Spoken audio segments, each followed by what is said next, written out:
The meeting will please.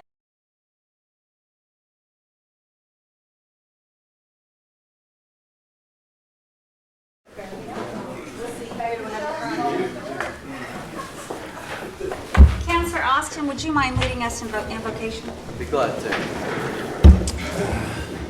Dear Lord, it's an honor to serve you. It's an honor to serve the Cherokee people. We ask that you lead us in all things we do in our lives, all things we do in our service to the Cherokee people on this council, in this committee. And we thank you for your blessings upon us. In your name, we pray. Amen. Ani. Here.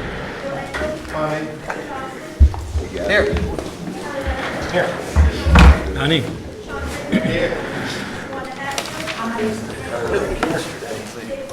Here. Where you been?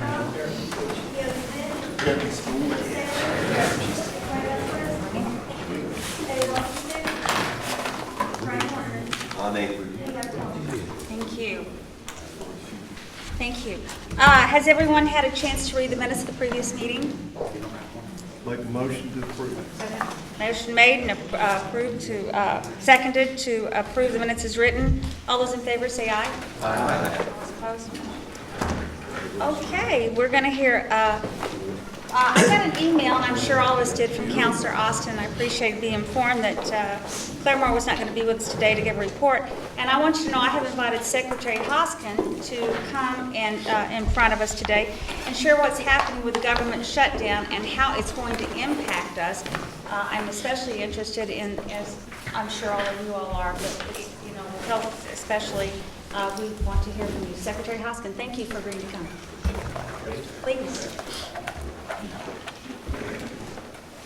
Well, thank you, Madam Chair and Councilors. I have some staff in the room who can provide some additional information. That includes Chrissy Nemo, that includes Dr. Jones, it includes Anna Knight and Marshall Lamb. Those departments are most engaged in our effort to try to sort of wrap our minds around the shutdown. So first and foremost, this is the longest shutdown in the history of the country. It impacts the whole country, therefore it impacts the Cherokee Nation, but it impacts us most immediately with those federal employees that are sort of within the Cherokee Nation family.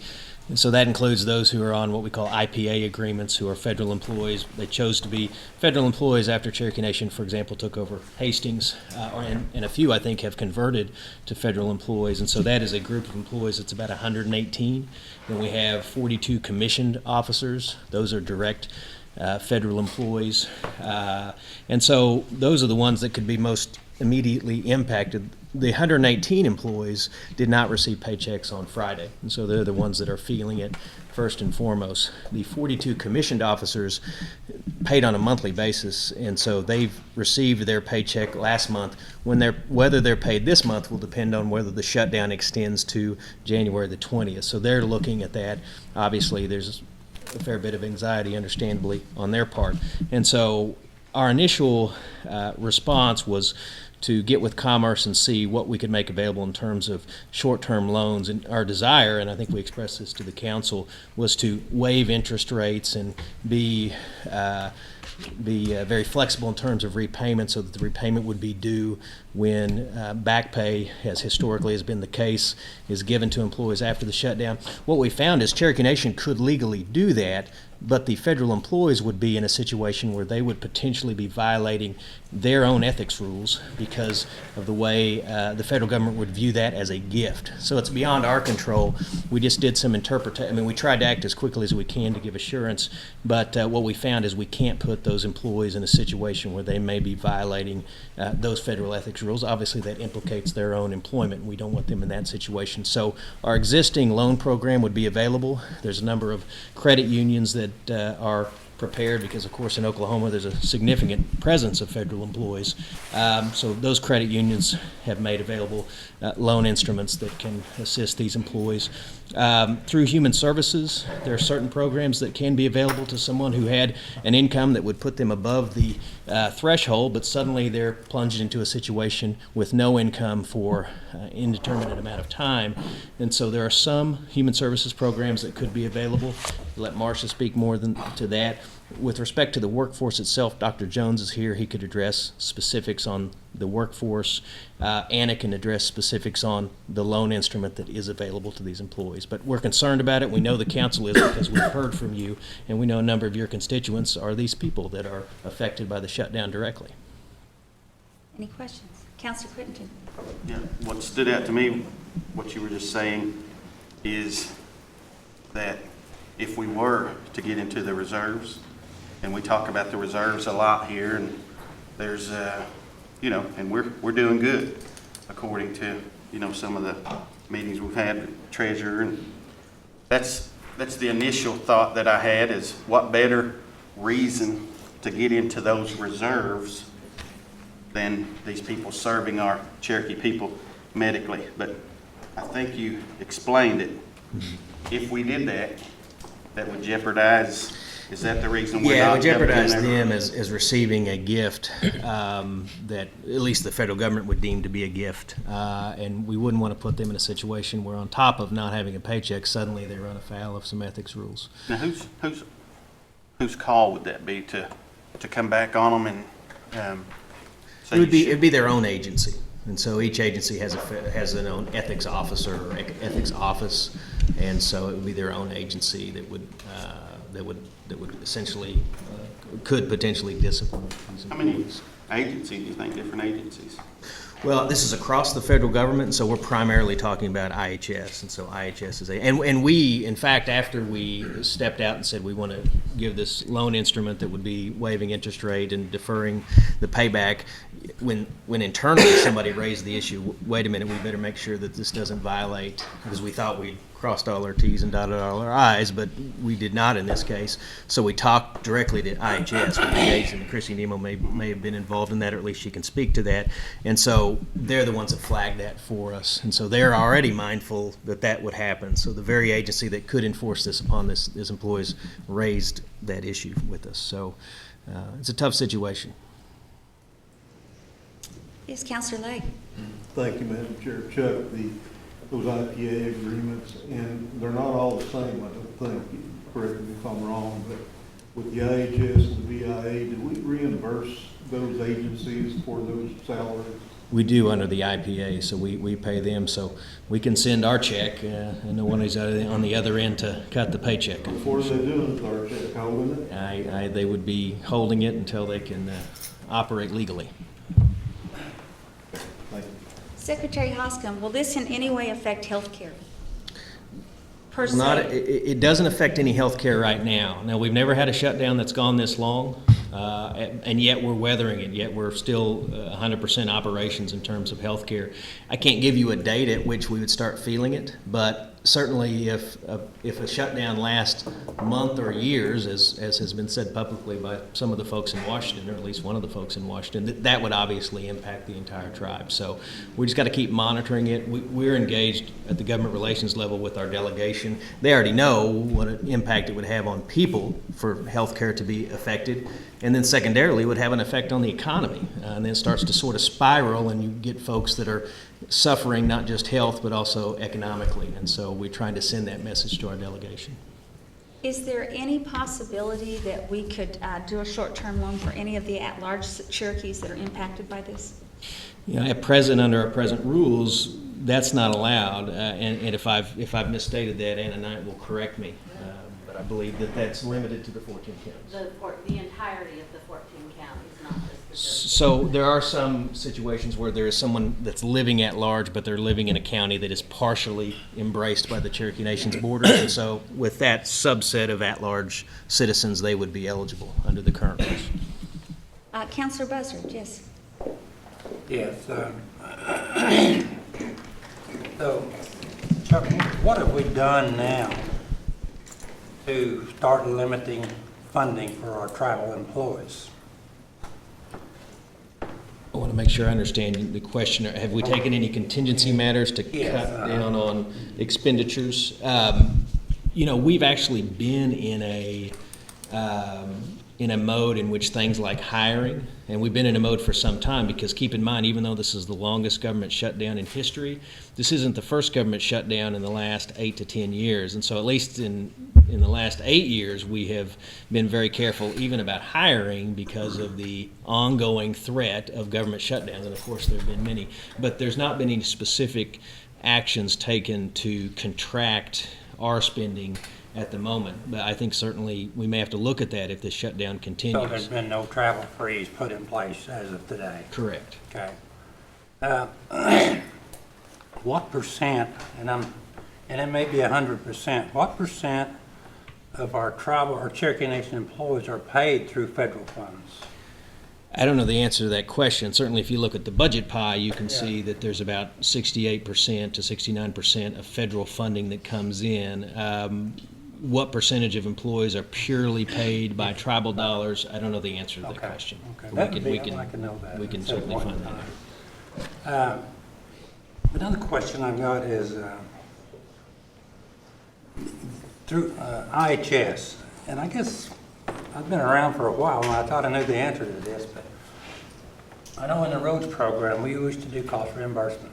Spend the money up front, get cost reimbursement, BIA, but that's changed when it went strictly to federal highway.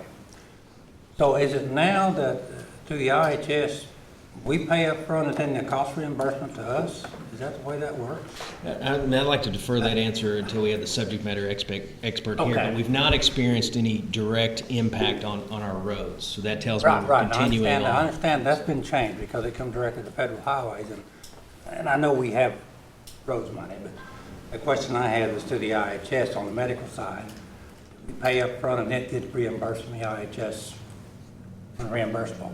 I want to get you a precise answer to that Okay. question. So I'd like to know that because and let's Dr. Jones. I just thought that when we compacted it, we got paid up front. And that may not be the case. But anyway, we can check that out. I'd be interested to know that. Okay, that's all I have. Thank you. I had a follow-up on your question about the loans. So the issue with the ethics rules for the federal employees, we can offer it. They cannot accept anything that gives them any type of preference because of the department or the furlough status. So we cannot say we're going to make loans to furloughed employees or we're going to make loans to just IHS employees, because that is the ethics requirement. They can only apply for things that any federal employee could apply for. So if we were going to open loans to federal employees affected by, we couldn't do it by the furlough. It would have to be every federal employee could apply for this loan. The ones that they can apply for because they're citizens, if notwithstanding their federal employment, they are eligible for something because of their citizenship status or because of their income level, then they can still apply for that. So the IHS employees who are Cherokee citizens can apply for Cherokee Nation loans. We are still working on a way to possibly expand that to include some of those others that we know are affected without literally including every federal employee in the United States, because we can't make that many loans. So Yes. we are continuing to work on that. I know that Anna's department is, the ones that are Cherokee, they're working with them on getting those loans. They're also referring them to other services where loans are available, but they cannot accept the loan if it's offered to simply IHS or furloughed employees, because that violates their ethics laws. Right, and I appreciate Chrissy raising that point, because the employee pool that I identified, 118 IPAs, 42 commissioned officers, that's 160 total federal employees. Not all of them are Cherokee. Not all of them are Native American. We know 101 are Native American. The IHS does not keep categories of tribes, just Native Americans, and so it's the Cherokee citizens within that pool that are eligible for this loan instrument. Councilor Crittenden, did you have another I just question? had to follow up. So if they get the loan, did you mention, will they get back pay? Historically, Congress has paid back pay. So they'll get the back pay and potentially pay off the loan that they got? That's kind of the idea? They also can apply for unemployment, but if they get unemployment, when they get their back pay, they have to pay back the unemployment. So some of them are, they're making personal decisions on, do I try to ride this out a week or two to see if we're gonna get a paycheck?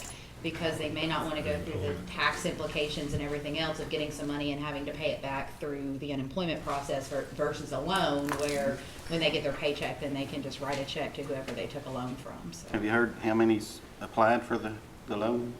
I think as of Friday, we had maybe a total of 17. And of those, I believe 9 were Cherokee. I haven't heard any further this week, and I may know some more on that. Okay. Excuse me, and I apologize. Let me make sure I got this clear, that the reserve's helping.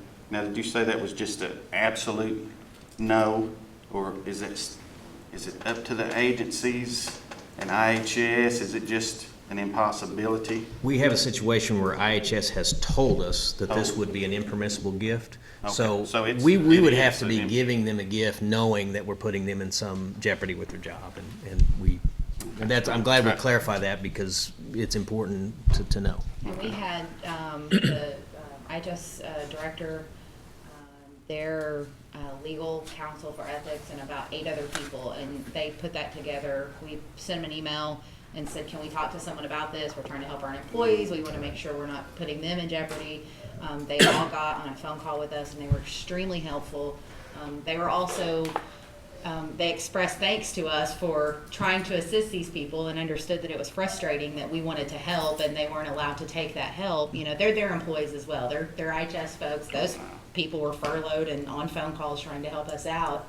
But it's federal regulations that apply to all federal employees. And they said not only can they not do this, everyone is aware of this, and just because we're on shutdown doesn't mean that they can bend the rules or stretch the rules. And if they also assured us that if anything changed, if there was any kind of directive about some of that changing during the furlough, that they would let us know. But until then, we don't want to jeopardize those employees, so we're being very upfront with them about you can take this loan if you qualify as a citizen, but if not, here are some of the resources in the community that you may be able to get a loan from.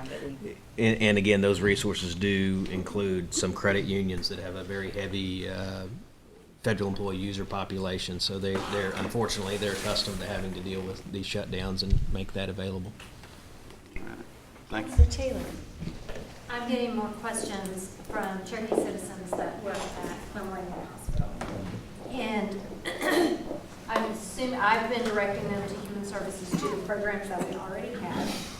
And I'm assuming relief that would be available is on a case-by-case. Some programs are going to be open because a lot of these are, wife works at Clemmer Indian Hospital, husband works somewhere else, their income puts them outside limits for some things that are income limiting. Sure. But I'm assuming it's a case-by-case thing.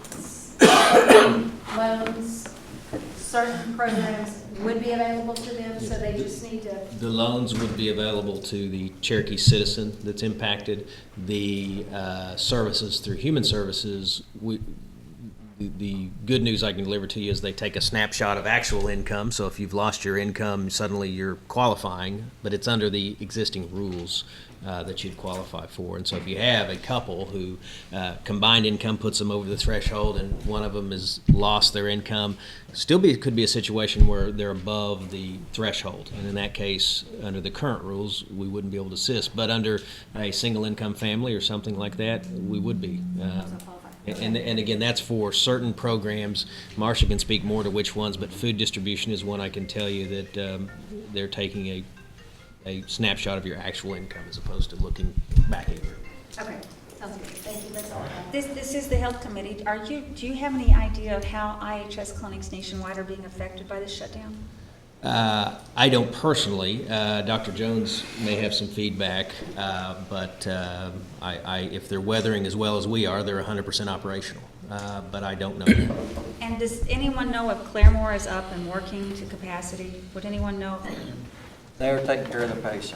They're taking care of the patients. I'm so proud to hear that, I really am. I will say, at the intertribal, the reports from the 5 tribal leaders was really optimistic, and it appears like all the tribes have done their due diligence and been able to continue services without, right now, with any problem. So, hands to the people that really took care of our people, and our treasurer and you guys, administration, for making sure that we do have the funds if we really need those to take care of our people. Secretary Hoskin, thank you so much for coming and sharing with us how we're being impacted with healthcare. One more thing. We have tribal members that are employed at the Bureau of Indian Affairs, and a lot of Cherokees. So we may just check and see how they're doing. Back in '95, we shut down for 21 days. And back then, we didn't have the revenue that we have today.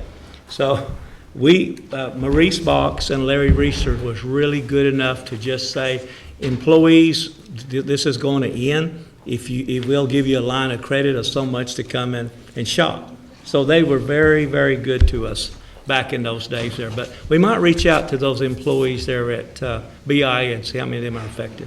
We can make efforts to do that, and hopefully that same spirit of assistance will be in all the communities. Certainly Cherokee Nation does a lot for the whole region, and Sure. And there's a few employees that are suffering right now that we Yeah. all need to try to help. Okay, Counselor Crittenton, last question. All right, and just something you said where Human Services will do a snapshot of their income. Now, is that a Cherokee Nation policy that we can look at that snapshot in this situation we're in? It is with respect to, and Marshall will correct me if I'm wrong, it is with respect to the tribal funds that we use, and it's also with respect to the food distribution programs. The other programs that they operate with some federal dollars, I don't know the precise answer to your question, but we'll get it. But I know those 2 programs in particular, and those are often, the tribal funds are often where you've got somebody that's just in a terrible bind for a month. But if they had a federal job, typically they're going to be above it. But then suddenly we say, wait a minute, this month they got nothing. And so we need to look at the fact that they've got. I've had several where they're over that income just a little bit, and and they try to do all they can do. But if that's a Cherokee Nation policy, of course we got to get through this shutdown. Sure. But if that's something that we have control over, sometimes I wouldn't mind using that snapshot for other reasons as well. And we definitely revisit that as a part of a larger conversation about our services. Thank you. Thank you. Thank you, Secretary Hoskin, appreciate it. And now, Dr. Steve Jones from Cherokee Nation Health Service.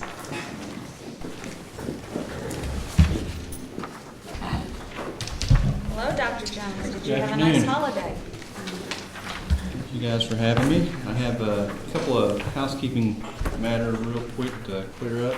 I sent out the information last time to you on audiology, and I did not have this information to give you. This is an overview from our audiologist to give you the requirements for that program. Sorry I didn't include it in there. Answering your questions last time, I was under the understanding it was the same all over. That it was just if you were eligible for our direct services, you were eligible for audiology. And then it came back to me that there are some requirements for that, so these are the requirements that I did not include in my last response. Any questions on the responses that I sent last time? Counselor Angler. I don't have a question on that, but are you asking a question on what I have an issue with up in our clinics, the ultrasound, we're moving people out, and we got clinics up in our area that there's nobody able to take those ultrasound, because we don't have a full-time ultrasound person anymore. And which clinic is? Be no water, no Shalita. They're rotating them. It's kind of like we do our directors, Right. the clinic directors. Would you check that? I will. See why we can't. I know that that some of those sonographers are coming through Cherokee Health Partners and doing rotations through the clinics for those, so I will check on that though. Okay, we just need full time. We don't need them just 3 or 4 days. Thank you, that's all I have. Okay, Counselor Vasquez. Yes, Dr. Jones, is the hearing aid, hearing aid for children, is it for batteries as well? I don't think it covers the batteries. I think there's a warranty period on there that it says in the requirements that they will handle everything warranty-wise up to 3 years, I believe it says in there. Yeah, it should cover, and then after that, they try to do everything in-house that they possibly can, to keep from sending them out. Okay, thank you. Counselor Crittenden. Dr. Jones is just going to get an update on the Stillwell, the construction of that, and where are we at on that? The construction, we're still in the phase working with the development and the plans. We ran into a few issues with the site itself. One of the concerns that was brought up, and I think it was brought up by maybe by yourself and Rhonda Cochran, was the length of the ramp that goes from the parking lot up to the facility itself. So we've asked them to go back and give us some better options. One of the options that they came back with was to put a roof on it. I didn't think that was adequate. It didn't really solve the problem of how many times they have to transverse back and forth up to get up there. I think it was 6. So we asked for some better options. So we're working through those things right now. But one of the things I think that you had brought up was the dispensary, and we do have the dispensary going back until we have an absolute date of when we have to pull those services out, and then we're going to make room for the dispensary in the trailers. So we will have the dispensary. So that's physical therapy? Physical therapy is going to stay on site. It'll be a little smaller version, but we're going to keep it on site.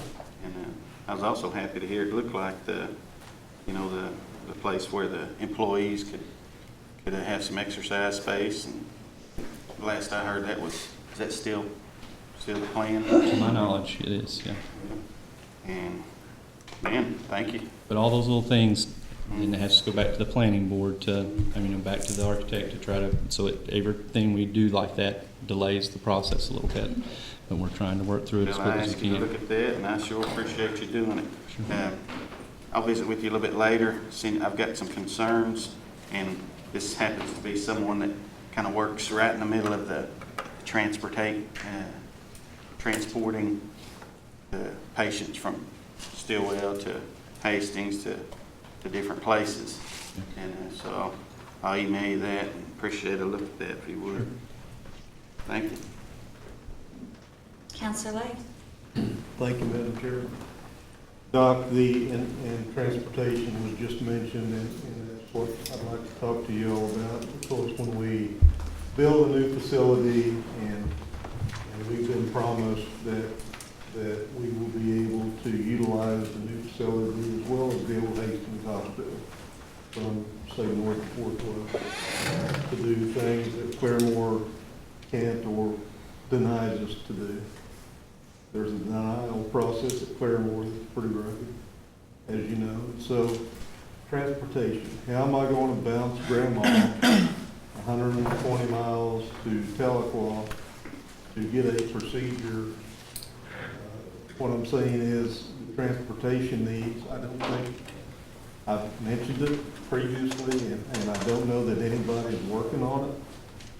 Okay. I've never heard anybody working on it. We're building the new building, and we're all proud of that, but the ancillary things coming into that new facility, which includes transportation, and a lot of our folks are elders, as you know.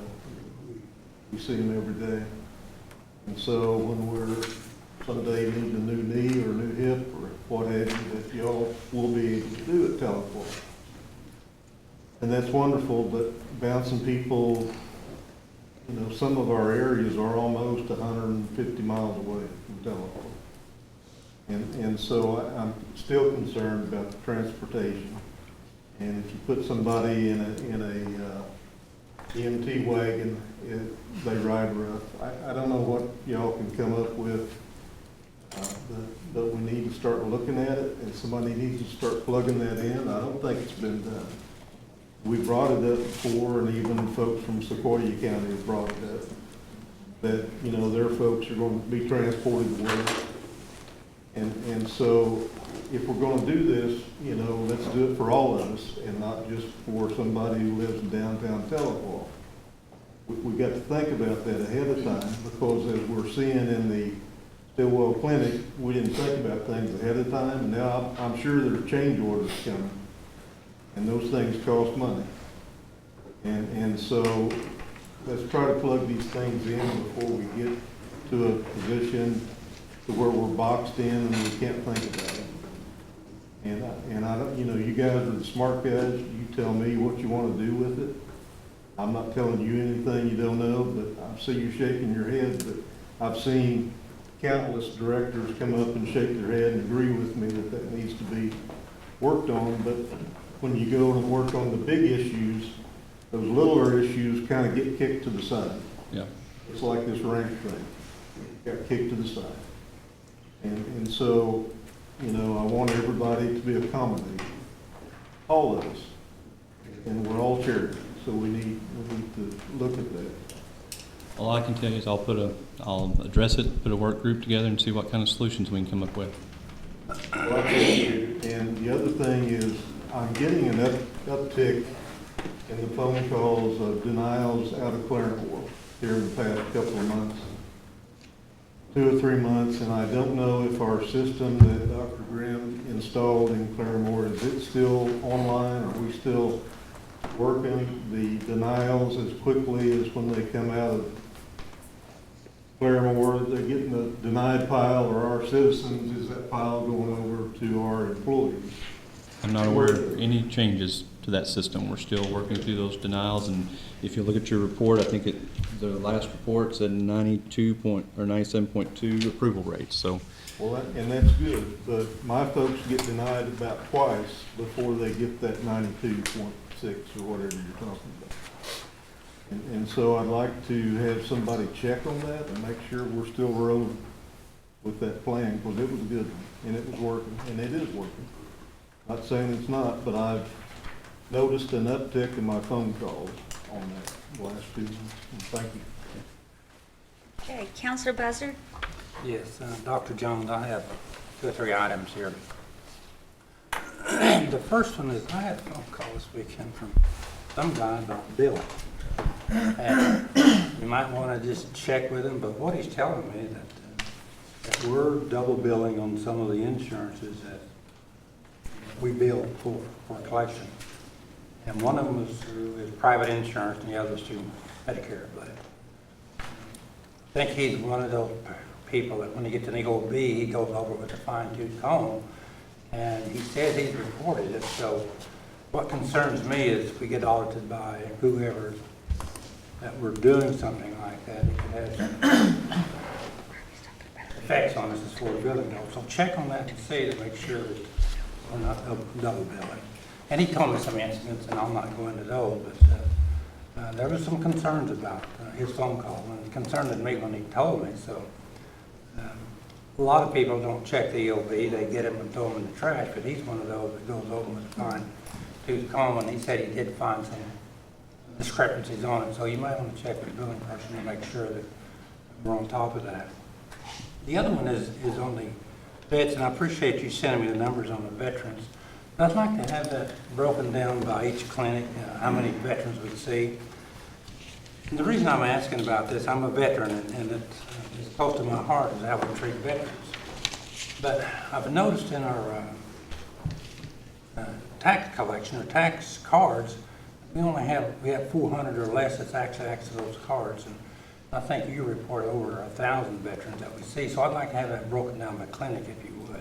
Okay, on the last page of your summary today, it Oh, has it okay. broke down by clinic. Okay, for you. good. Okay. The other one is behavioral health care in JAG. I've done some checking and had some phone calls about the backlog on behavioral health. The last time I heard, there were like 60 on the waiting list, and I've had some people that felt like that they need to get in and see a behavioral health person fairly quick-like, and with them being 47 or 50 on the list, it's going to be a while, and I'm not sure if we have all the positions filled there at the J Clinic with behavioral health. So behavioral health, I think, is going to be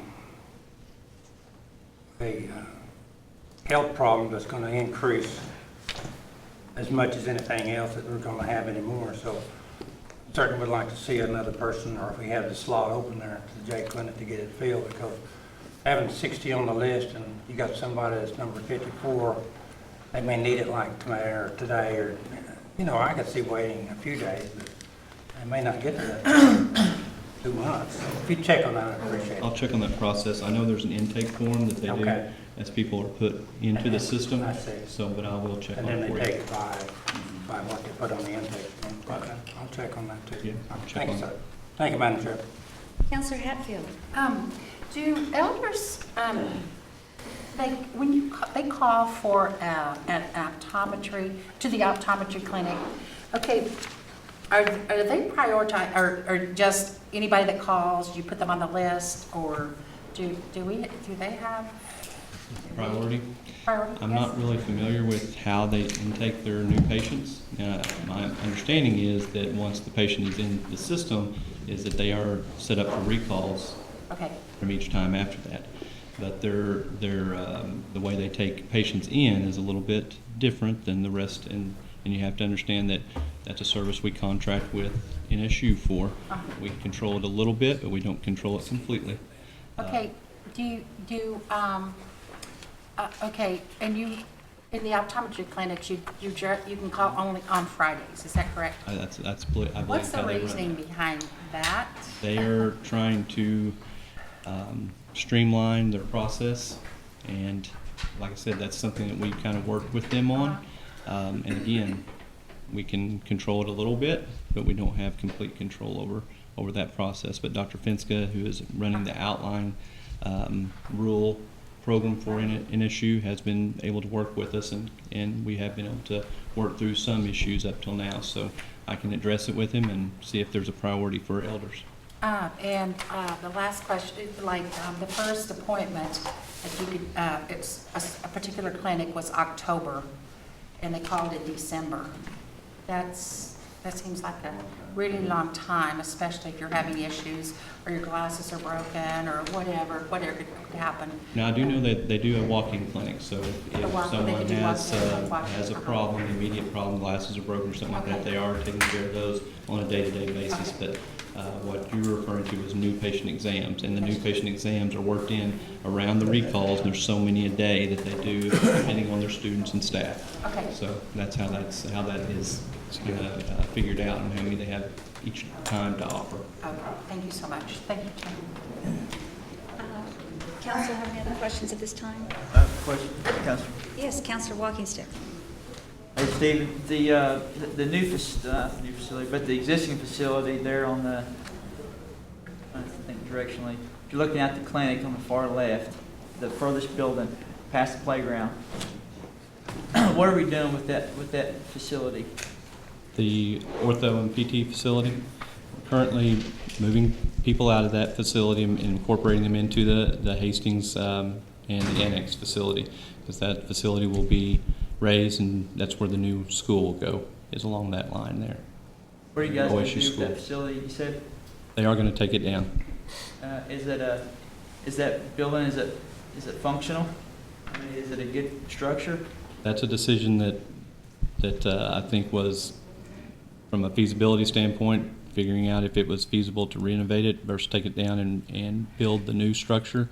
And it was more feasible to take it down and rebuild the new This facility. to accommodate the OSU Medical school. Mhm. What contract do we have in place with them right now? Is there a way that you guys can share that with the tribal council? That has to do with, I'm not involved in that contract services or anything of that nature. That's with CMB and with administration, and so I don't have any. How many square foot is that structure over there, Stephen? Which one? The that existing we're one? gonna be tearing down. I'm not sure. I can tell you that off the top of my Could you head. get the numbers or get with David Moore or somebody to get the square footage on that? Sure, okay.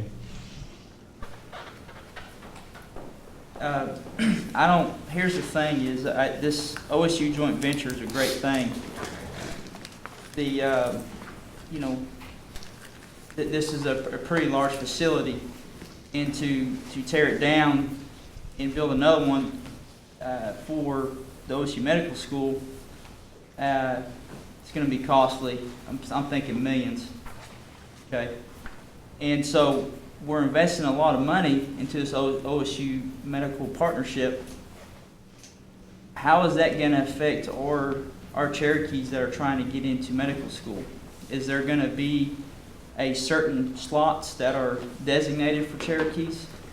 Those are things I'm concerned with, because if this is just going to be a free-for-all OSU med school and is it going to help out our Cherokees, I'm not comfortable investing in that. And that's the reason I like to see that contract, to see if there are some slots available for that. You know, in the past, I had 2 Cherokee students that were, they had passed all their prerequisites to go into medical school. And they were trying to they were excited about the OSU partnership, and they were trying to go into the OSU medical school. And they were denied. They had a competitive MCAT score, but I understand everything's competitive, and I don't want any handouts or breaks. But with our Cherokees coming out of the rural communities, if we're going to be investing millions of dollars into this partnership, I think we should have a seat at the table for a couple of our Cherokee students. Those are my thoughts. But if you could you get a hold of that contract to see what those terms are? And I'm sure tribal council may want to see the contract as well, and distribute to the full council. I'm under the understanding there is Indian preference to be given to each entering class, but I don't know that I can speak to Cherokee specifically. I don't know anything about admissions, but if you want the contract, either GRA or FOIA is the appropriate way for council to do it. What do you recommend?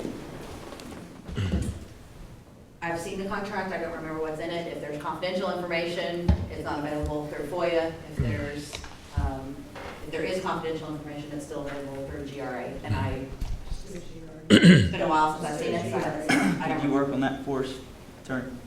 Yes, Madam Chair, at Intertribal, there was mentioned at any given time, there would be 200 medical students in this school. Is that correct, Janice?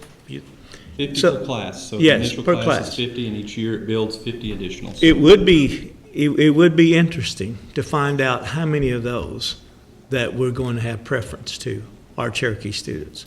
I did ask this question at Intertribal last week in the Health Committee, and Dr. Leroy Young answered my question with, I think you were there, Dr. Yes. Montgomery, and you too, Dr. Jones. And it was explained to me that as long as if there were 2 students equally qualified, Indian preference is going to happen. And so, because I did ask that question, it was important to me to know, and I wanted to hear it. And that's the answer I was given, so publicly, I might add.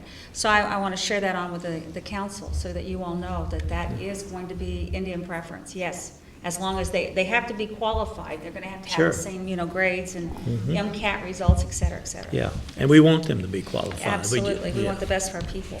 Okay. Councilor Watkins, take any other questions? That's all I have. Thank you, Councilor. Councilor Dobbins? Thank you, Madam Chair. While we're talking about this too, Dr. Jones, I'm sure you're aware the NSUPA school is opening. Councilor Walkenstick talked about having a seat at the table. I'm concerned too that we have a seat at the table there. That there's a class of 20, and it's a very competitive environment. And the Creeks are providing residency options for their PA school. We are too.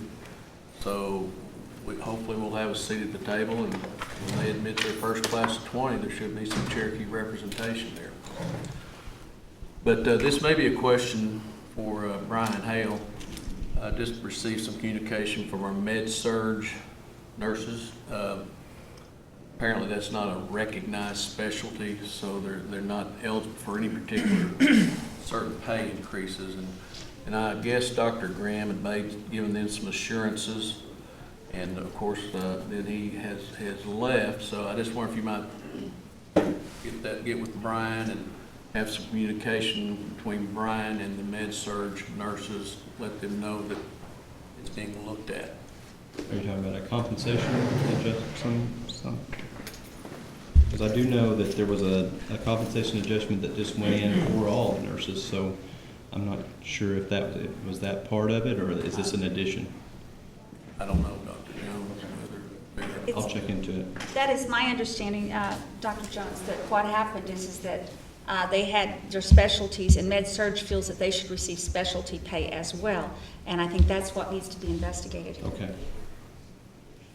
Steve, may I make a comment? Sure. Dr. Bob, I don't know what the actual number of admissions people were for the PA school, but Amanda Oxford is a physician assistant that works for Cherokee Nation now. She works on inpatient service, one of the brightest, sharpest people that I know. And she was granted administrative leave to serve on that admissions committee, and she's a Cherokee citizen. So she should be aware of that. So she employed with the tribe, or she? She works at the hospital, Cherokee citizen, works for Cherokee Nation. As I said, she was granted leave to serve on the admissions committee for this PA school. Okay, great, thanks. Joanne's sister. Okay, She's a carrier. Councilor Buzzer. Yeah, just to follow up on my question about the veterans, Dr. Jones. I see that it says 0.4%, but what I was looking for is the number of veterans that utilize each clinic. Yeah. Past that 30 minutes. So this should be on your report this time. Oh, It's a lot. Live clinic. okay.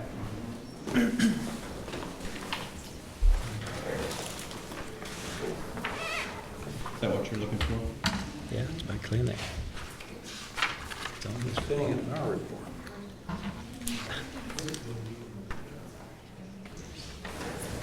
I'll look at this here, but I'm not, that didn't get in our book, I guess. No, I want to see that too. Has anybody else got this in their book? No. I'm not sure. Showing it in my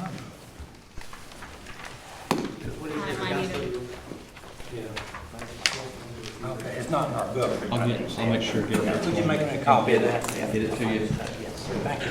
Yeah, if you could see to it that report is given to every counselor, we appreciate it. So we're all informed equally. Anybody else here have any questions? Because I have several. Okay, Dr. Jones, could you please talk to me about the lab? Right now, our lab employees are receiving a salary, and it's my understanding, I could be wrong, that it's because we're based in a hospital, they perhaps are receiving a higher salary. Once they move into the clinic, will their salary be readjusted? I can't speak to that. That would be a compensation question, and I'll have to check with HR and see what the compensation is. I think some of our employees are deeply concerned about their financial future once they move out of a hospital setting, that their reimbursement or their pay grade will go down being in a clinic. And if you could check that out and share that with us next time, we'd appreciate it. Also, I received a phone call, somebody that, a pacemaker patient that was established with Oklahoma Heart has now been directed that they will no longer maintain that relationship with their cardiologist, but with a cardiologist through Northeastern Oklahoma Health. Why is that? I'm not aware of that. You'll have to give me the specifics to that afterwards, and I can look into that. I would appreciate you following up with that, because if we have heart patients that are established with one cardiologist, is there any difference in what it's costing the tribe versus a cardiologist with Oklahoma Health, Northeastern Oklahoma Health? It would depend on if there was a contract in place between those cardiology groups. Well, it's my understanding they probably would like to stay with the one they have the relationship established with. They've already gone through enough stress, and they would like to maintain that if at all possible. Okay, I have a question. When are we moving our orthopedic and optometry clinic? The optometry clinic has already been moved. It's actually functioning out of at Northeastern currently. Orthopedics and physical therapy were slated to be moved by February 15th, and the construction on the new building is supposed to start March 1st. So How much is that? My question to you is, how much is that going to cost us with radiology equipment that's going to be needed to move orthopedics? A lot less than was previously thought, because we had thought about moving them off campus, and we found a way to keep them on campus, so we used the radiology equipment that's there at Hastings. And we're going to go ahead and get a portable unit and be brought in to let them use in their facility for those issues that they need right away. And that's equipment that we were already going to purchase for the joint venture, so it's not going to cost us anything extra to do that. We were prepared to pay approximately $150,000 for that X-ray portable equipment anyway. Is that what you're saying to No, me? we got a bid that we were going to move that equipment off campus to another facility that we were going to rent until we could get them back on campus. But we have found a way to keep them on campus, so we're not going to have to pay that bill. The portable equipment we were going to purchase for the joint venture anyway. It was already part of the purchase, the equipment we were purchasing, so we're just speeding that purchasing up a little bit so that they can utilize it where we're moving to in the annex building. Okay, and if we move them in February, the middle of February, when are we scheduled to open the new clinic now? When will they be moved again? We're not clear on the exact time. We're shooting for some services being moved over as early as July 1st. So it just depends on the construction and when we're able to take control of the building. Very good. Glad to hear that. Can you tell me what the status is? Are we going to have a medical network available online with an online formulary, or do you know? On the online formulary that Jeff Sanders was working on, I'm not aware of where he's at on that, but I can check and see where he's at. I know that they were working to get that out so that everybody could see what was on there.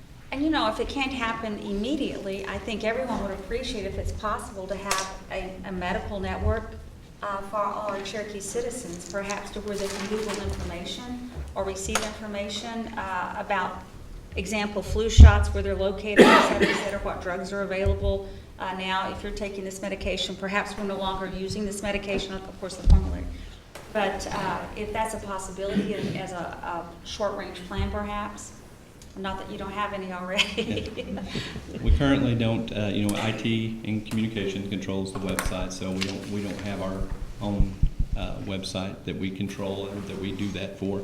It's something that we're looking at and looking into to see how we would function in that capacity.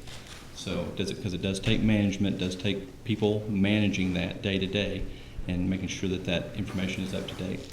Very good. And I want to share Counselor Buzzard's question about the patient. I had spoken earlier with Dr. Jones, and he agreed to correspond with the patient that had the question about the charges for us. So that's going to be taken care of. Are there any other questions today? You're doing good. Any other questions? Take any other business? Our next meeting is scheduled for February the 11th, February the 18th at 1 p.m. Can I have a motion to adjourn? So moved. All those in favor say aye. Aye. Thank you.